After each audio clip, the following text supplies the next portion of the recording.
Once again good morning everyone. ये आपका derivative का पहला क्लास है जिसमें इसी के साथ साथ पैरेलली आप एनआईएसएम भी सीख सकते हैं। एनआईएसएम की मैं बुक से आपको कंटेंट निकाल के दे रहा हूँ, तो इससे आपको एडवांटेज मिल जाएगा, डुअल एडवांटेज मिल जाएगा। ये इसमें आपका इक्विटी डेरिवेटिव सर्टिफिकेशन एग्ज़ाम का भी और आपका जो एमबीए और जो डिफरेंट कोर्सेज होते हैं इसमें जो डेरिवेटिव होता है, कोर्स लगभग सेम है, कंटेंट सही है, सेम है, कंसेप्ट भी सेम है। तो हम लोग इस लेक्चर को स्टार्ट करते हैं। सबसे पहले हम समझ लेते हैं कि हम लोग को पढ़ना क्या है, हमारा सिलेबस क्या है। सबसे पहले हम लोग पढ़ेंगे बेसिक ऑफ डेरिवेटिव। तो बेसिक्स ऑफ डेरिवेटिव में हिस्ट्री, इवोल्यूशन, कैसे ये बना, मार्केट पार्टिसिपेंट्स कौन कौन होते हैं, टाइप्स ऑफ डेरिवेटिव मार्केट क्या होती है, सिग्निफिकेंस ऑफ डेरिवेटिव्स क्या है, वेरियस रिस्क जो इन्वॉल्व हैं डेरिवेटिव ट्रेडिंग में, ये सब सारी चीज़ें सीखेंगे। ये आपका आएगा चैप्टर 1 बेसिक्स ऑफ डेरिवेटिव। सबसे पहले हिस्ट्री, कैसे स्टार्ट हुआ डेरिवेटिव, कहाँ से शुरू हुआ, क्या हुआ, ये है क्या चीज़। फिर Indian derivative market, market participants कौन कौन लोग पार्टिसिपेट करते हैं, टाइप्स ऑफ डेरिवेटिव मार्केट कितने प्रकार की होती है, significance of derivatives, various risk face by the participant in derivative market. यानी कि जो डेरिवेटिव मार्केट में पार्टिसिपेंट्स होते हैं, ट्रेडर्स होते हैं, इंटरमीडियरीज होते हैं, उनको किस तरह का रिस्क फेस करना पड़ता है, क्योंकि डेरिवेटिव मार्केट काफ़ी रिस्की होती है। सेकेंड चैप्टर में हम लोग पढ़ेंगे इंडेक्स क्या होता है। इंडेक्स मतलब इंडाइसेस। हाँ, सेंसेक्स और निफ्टी, ठीक है। ये बुक वाला इंडेक्स नहीं, इसको भी इंडेक्स ही बोलते हैं ना। हाँ, बहुत सारे इंडेक्स हैं और उसके बारे में हम लोग सभी इंडेक्स को समझेंगे। इंडेक्स मार्केट में अंडरस्टैंडिंग इंडेक्स वाले चैप्टर में हम लोग सारे तरह के इंडेक्स के बारे में बात करेंगे। तो सेंसेक्स और निफ्टी सबसे ज़्यादा पॉपुलर इंडेक्स हैं और Sensex and Nifty also considered as a barometer of Indian economy. तो उनको इंडियन इकॉनमी का बैरोमीटर भी कहते हैं। जो इंडेक्स होता है किसी भी कंट्री का, अगर वो वेल डाइवर्सिफाइड इंडेक्स है और वो कंट्री एक अच्छा देश है, प्रॉपर डेमोक्रेटिक कंट्री है, तो उनका जनरली जो इंडेक्स है वो उस देश का इकोनॉमिक बैरोमीटर भी होता है। तो सेकेंड चैप्टर में हम लोग इंडेक्स के बारे में सीखेंगे, कितने तरह के इंडेक्स होते हैं, मेजर इंडेक्स कौन सा है, उनका एप्लीकेशन कैसे है, उसमें फ्यूचर ऑप्शन क्या होते हैं, लॉट साइज़ क्या है, ये सब सारी चीज़ें। फिर इसके बाद introduction to forwards and futures, forward future सीखेंगे इसमें हम लोग। फॉरवर्ड फ्यूचर क्या होता है, पे ऑफ चार्ट्स क्या होते हैं, प्राइसिंग क्या होती है। इसी में देखिए ये कमोडिटी आ गया, commodity, equity and index futures. एक तो इंडेक्स के फ्यूचर होते हैं यानी सेंसेक्स निफ्टी के फ्यूचर्स होते हैं, इक्विटी स्टॉक्स के फ्यूचर होते हैं और कमोडिटीज़ के फ्यूचर होते हैं। तो जो कमोडिटीज़ के फ्यूचर होते हैं वो एमसीएक्स में ट्रेड करते हैं और जो इक्विटी के फ्यूचर्स होते हैं और जो इंडेक्स के फ्यूचर होते हैं वो बीएससी और एनएससी में ट्रेड करते हैं। ठीक है, डिफरेंस समझ में आ गया आपको। एमसीएक्स और एनएससी बीएससी में क्या डिफरेंस है। जितने भी कमोडिटी के फ्यूचर्स होते हैं वो एमसीएक्स और एनसीडीएक्स में ट्रेड करते हैं और एनसीडीएक्स में बेसिकली एग्रो कमोडिटीज़ ज़्यादा होती हैं और एमसीएक्स में मेटल्स भी होते हैं, एनर्जी स्टॉक्स, क्रूड ऑयल, ये सब भी होते हैं, मेटल्स होते हैं, बेस मेटल होते हैं और एग्रो स्टॉक्स भी होते हैं। तो वो कमोडिटी के भी डेरिवेटिव ही कॉन्ट्रैक्ट होते हैं। मतलब यहाँ पे कमोडिटी के कोई स्टॉक्स वगैरह ऐसा कुछ अवेलेबल नहीं है, कोई कमोडिटी के डेरिवेटिव कॉन्ट्रैक्ट अवेलेबल है।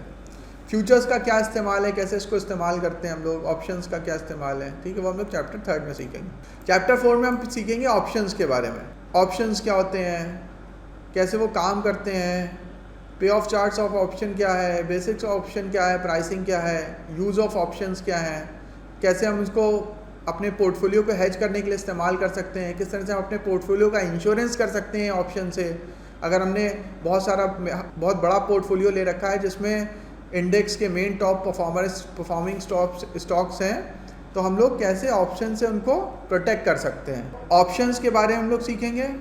उसके बाद फिर हम ऑप्शन ट्रेडिंग स्ट्रेटजीज़ के बारे में सीखेंगे।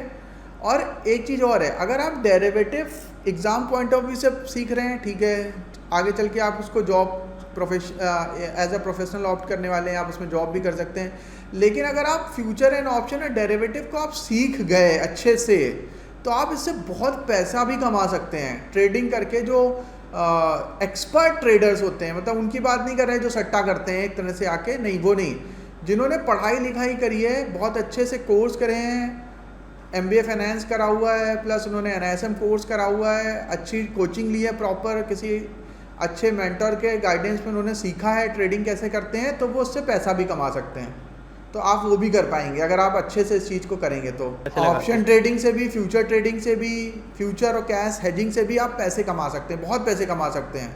और कई कई इन्वेस्टर और ट्रेडर ऐसे हैं जिन्होंने मतलब बिलियंस ऑफ डॉलर इनसे कमाए हैं, मिलियंस बिलियंस डॉलर कमाए हैं इससे ट्रेडिंग करके, फ्यूचर एंड ऑप्शंस और हेजिंग और इस तरफ से स्टॉक मार्केट से, जिनको ट्रेडर्स और जॉबर्स कहते हैं। फिर हम लोग वो चीज़ सारी ट्रेडिंग स्ट्रेटजीज सीखेंगे। ऑप्शन स्प्रेड्स क्या होता है, कवर्ड कॉल क्या होती है, प्रोटेक्टिव पुट क्या होता है, पुट क्या है, कॉल क्या है, बटरफ्लाई स्प्रेड क्या है, ट्रेडिंग सिस्टम के बारे में सीखेंगे कि ऑनलाइन ट्रेडिंग कैसे होती है, कैसे आप मोबाइल से, कैसे लैपटॉप से, कैसे आप अपने डेस्कटॉप से ट्रेडिंग कर सकते हैं, कैसे आप सॉफ्टवेयर डाउनलोड करेंगे, कैसे आप स्क्रिप्ट्स लगाएंगे, एक एक चीज़ one by one, step by step, सारी की सारी चीज़ें, कैसे आपको ट्रेड करना है, कैसे आप प्लस माइनस करेंगे, कैसे आप शेयर खरीदेंगे, कैसे आप बेचेंगे, कैसे आप ऑप्शन खरीदेंगे, कैसे आप स्टॉप लॉस लगाएंगे, सारी की सारी चीज़ें प्रैक्टिकली करके देखेंगे। फिर अगला जो चैप्टर आएगा ट्रेडिंग सिस्टम के बारे में के बाद, क्लियरिंग एंड सेटलमेंट।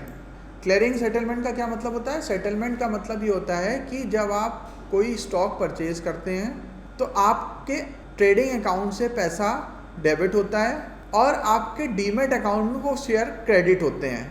तो ये पूरा प्रोसेस होने में T+2 का टाइम लगता है, मतलब टोटल यस सर। 3 दिन का समय लगता है, इसको कहते हैं T+2। तो ये सेटलमेंट साइकिल है, तो यानी कि आपके अकाउंट से पैसा कटा और जो सेलर है, आप बायर हैं तो आपके अकाउंट से पैसा कटा, और जिस सेलर ने शेयर बेचे उसके अकाउंट से शेयर डेबिट हुए, आपके अकाउंट से अमाउंट डेबिट हुआ, फिर उसके अकाउंट में क्रेडिट हुआ अमाउंट पैसा, और आपके डीमेट अकाउंट में क्रेडिट हुए शेयर। ये पूरा सेटलमेंट होता है। तो ये सेटलमेंट कैसे काम करता है, क्या होता है इसमें, क्या रिस्क इन्वॉल्व है, कैसे मैनेज किया जाता है इसको, ये सब सारी की सारी चीज़ें हम लोग क्लियरिंग एंड सेटलमेंट में सीखेंगे। फिर हम लोग 8 चैप्टर में सीखेंगे लीगल एंड रेगुलेटरी इन्वायरमेंट क्या होता है, ये सब सारी की सारी चीज़ें क्या है, कौन से एक्ट्स हैं, किस एक्ट के अंतर्गत काम होता है। फिर इसमें अकाउंट और टैक्सेशन क्या लगता है, क्या टैक्सेशन लगता है, डेरिवेटिव में अगर आप शॉर्ट टर्म गेन करते हैं तो क्या टैक्सेशन आता है, लॉन्ग टर्म गेन करते हैं तो क्या टैक्सेशन आता है, इसमें क्या है, ये सब टैक्स और अकाउंटिंग के बारे में सीखेंगे। ठीक है। फिर आखिरी में लास्ट चैप्टर में हम सीखेंगे कि इन्वेस्टर प्रोटेक्शन सर्विस क्या है, और कैसे ग्रीवियंस हैंडल होती है, किसी को कोई प्रॉब्लम है, किसी के साथ कोई फ्रॉड हुआ है, किसी को कोई समस्या है, तो वो कैसे अपने प्रॉब्लम को सॉल्व कर सकता है। ये पूरा का पूरा आपका इंडेक्स हो गया। सर जो जी। आपने ट्रांजैक्शन का T+ सेटलमेंट वाला बोला था सर, बट हमारे जो शेयर्स वगैरह हम परचेज करते हैं इनकेस, तो वो रिफ्लेक्ट तो तुरंत हो जाते हैं हमारे अकाउंट में, लेकिन वो होल्डिंग्स में ट्रांसफर होते हुए T+2 डेज लगते हैं ना, पोजीशंस में तो वो इमीडिएटली आ जाते हैं। हाँ, आप अगर जो आपकी जो M2M वाली स्क्रीन होगी उसमें आपको तुरंत ही दिखेगा, और आप यस इवन सर। अगर आपने इंटरडे खरीदा है तो आप उसको उसी दिन बेच भी सकते हैं वापस, इवन आप उसको सेम डे बेच भी सकते हैं। और अगर आप सेम डे बेच देंगे तो जो भी प्रॉफिट लॉस होगा, आपने सुबह खरीदा शाम को बेच दिया, तो आपका प्रॉफिट लॉस आपके पास आ जाएगा, और ना ही आपका पैसा डेबिट होगा क्योंकि आपने शेयर खरीदे नहीं है, ना ही आपको शेयर मिलेंगे। बस इंट्राडे में जो भी आपने प्रॉफिट लॉस किया होगा वो आपके M2M में शो करने लगेगा। यस सर, वो पोजीशंस में ही शो करेगा, होल्डिंग्स में आएगा ही नहीं। हाँ, होल्डिंग्स में नहीं आएगा। बेसिक्स ऑफ डेरिवेटिव, सबसे पहले जब हम लोग ये वाला चैप्टर पढ़ लेंगे तो लर्निंग ऑब्जेक्टिव क्या है इसका, पहले तो हम ये समझ पाएंगे डेरिवेटिव क्या होता है, टाइप्स ऑफ डेरिवेटिव क्या होते हैं, हिस्ट्री होती है डेरिवेटिव की, significance of derivative market, risk in derivative trading, ये सब हम लोग समझ पाएंगे। तो सबसे पहला टॉपिक आता है बेसिक्स ऑफ डेरिवेटिव। तो डेरिवेटिव इज अ कॉन्ट्रैक्ट और a product whose value is derived from value of some other asset known as underlying। बहुत इंपॉर्टेंट लाइन है ये, बहुत इंपॉर्टेंट लाइन है। मतलब कि बेसिकली डेरिवेटिव क्या होते हैं, जिसकी वैल्यू किसी अंडरलाइंग एसेट से डिराइव होती है, उसको डेरिवेटिव कहते हैं। ध्यान से समझिएगा। फॉर एग्जांपल हमारे घर में मिल्क आता है, तो मिल्क हो गया अंडरलाइंग एसेट, उसके डेरिवेटिव क्या होते हैं, मिल्क से हम लोग छाछ बनाते हैं, बटर बनाते हैं, पनीर बनाते हैं, कर्ड बनाते हैं, बहुत सारी चीज़ें, वैरायटी ऑफ स्वीट्स बनाते हैं, बहुत सारी चीज़ें बनाते हैं। तो ये सब क्या है, डेरिवेटिव है किसके, डेरिवेटिव ऑफ मिल्क। वो चीज़ या वो प्रोडक्ट जिसकी वैल्यू किसी और चीज़ से डिराइव होती है तो उसको डेरिवेटिव कहते हैं, और जिस चीज़ से वो डिराइव हो रही है उसकी वैल्यू, उसको कहते हैं अंडरलाइंग एसेट, उसका underlying. For example commodity market में गोल्ड का एक फ्यूचर कॉन्ट्रैक्ट ट्रेड कर रहा है, तो वो जो फ्यूचर कॉन्ट्रैक्ट की जो वैल्यू है, कितने रुपए का वो गोल्ड बिकेगा, वो किसके ऊपर डिपेंड करेगा। अगर हमारा एक गोल्ड का फ्यूचर ट्रेड कर रहा है फ्यूचर मार्केट में, कमोडिटी मार्केट में, तो उसकी जो उसका अंडरलाइंग एसेट क्या है, कहाँ क्या होगा, उसकी वैल्यू कहाँ से डिराइव होगी। मैं एक एग्जांपल और देता हूँ, जैसे गोल्ड का फ्यूचर है, तो गोल्ड का फ्यूचर है तो उसकी जो वैल्यू है वो गोल्ड के स्पॉट प्राइस से डिराइव होगी। हाजिर बाजार में आपके, देखिए फ्यूचर मार्केट को कहते हैं वायदा हिंदी में, और स्पॉट मार्केट को हिंदी में कहते हैं हाजिर बाजार। तो हाजिर बाजार मतलब जो मार्केट में चल रहा है। आपका स्पॉट मार्केट में यानी कि हाजिर बाजार में जो गोल्ड का भाव चल रहा होगा, उसी भाव के बेस पे फ्यूचर मार्केट में आपका गोल्ड का जो डेरिवेटिव कॉन्ट्रैक्ट होगा उसकी वैल्यू डिसाइड होगी। अगर स्पॉट मार्केट में गोल्ड नीचे गिरेगा तो डेरिवेटिव मार्केट में जो गोल्ड का प्राइस है वो कहाँ जाएगा, नीचे कि ऊपर, नीचे ही जाएगा, क्योंकि वो उसी को फॉलो कर रहा है। यानी कि अंडरलाइंग कौन है उसका, अंडरलाइंग स्पॉट का गोल्ड मार्केट है। ठीक है, अगर मिल्क का प्राइस महंगा होगा तो दही का प्राइस क्या होगा, महंगा होगा कि सस्ता होगा, महंगा होगा, क्योंकि दही का प्राइस किसको फॉलो करता है, मिल्क के प्राइस को। ठीक है, तो अगर मिल्क का प्राइस महंगा होगा तो अगर मिल्क का प्राइस महंगा होगा तो उसके जितने भी डेरिवेटिव हैं लाइक पनीर, चीज़, कर्ड, छाछ, जितने भी डेरिवेटिव हैं सब महंगे हो जाएंगे। और अगर मिल्क का प्राइस सस्ता होगा तो सारे डेरिवेटिव भी सस्ते हो जाएंगे। यानी कि डेरिवेटिव किसको फॉलो करते हैं, अपने अंडरलाइंग को फॉलो करते हैं। दूसरा एग्जांपल देता हूँ, रिलायंस का फ्यूचर है, रिलायंस का फ्यूचर ट्रेड कर रहा है, तो अगर रिलायंस इंडस्ट्री का स्पॉट मार्केट में प्राइस घटेगा तो फ्यूचर का प्राइस भी घटेगा। अगर रिलायंस का स्पॉट मार्केट में प्राइस बढ़ेगा तो रिलायंस फ्यूचर का प्राइस भी बढ़ेगा। डेरिवेटिव का बेसिक मतलब समझ में आया आपको क्या होता है डेरिवेटिव।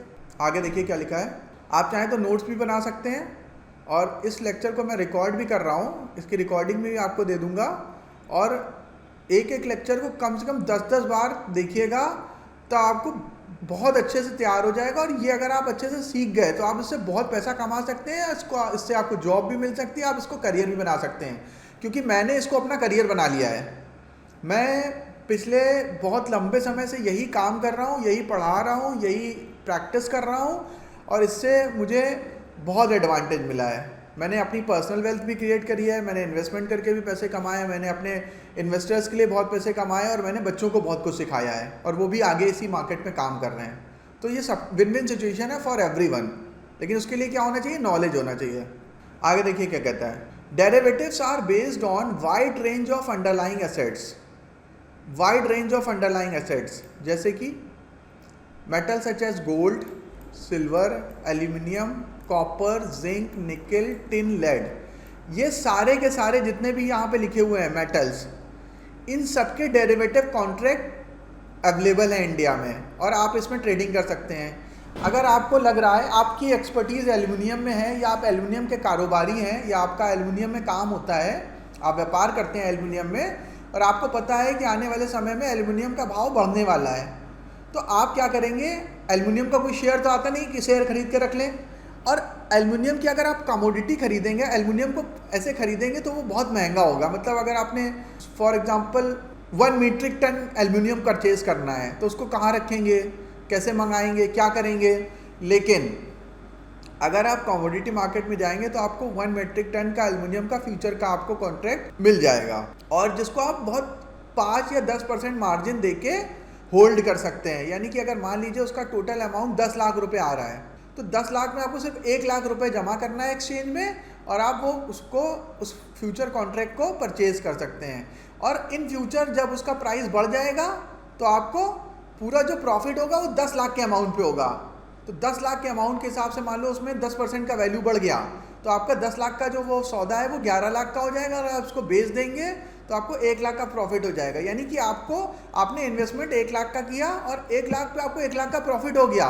जबकि अगर आप उसको स्पॉट मार्केट में करते तो आपको पूरा 10 लाख का एल्युमिनियम खरीदना पड़ता, और उसको वेयर हाउस में रखना, उसको मंगाना, ट्रांसपोर्टेशन चार्जेस, ये सब बहुत महंगा पड़ जाता। तो आपको समझ में आया कि फ्यूचर या डेरिवेटिव का एडवांटेज क्या है, यहाँ तक समझ में आया कि नहीं।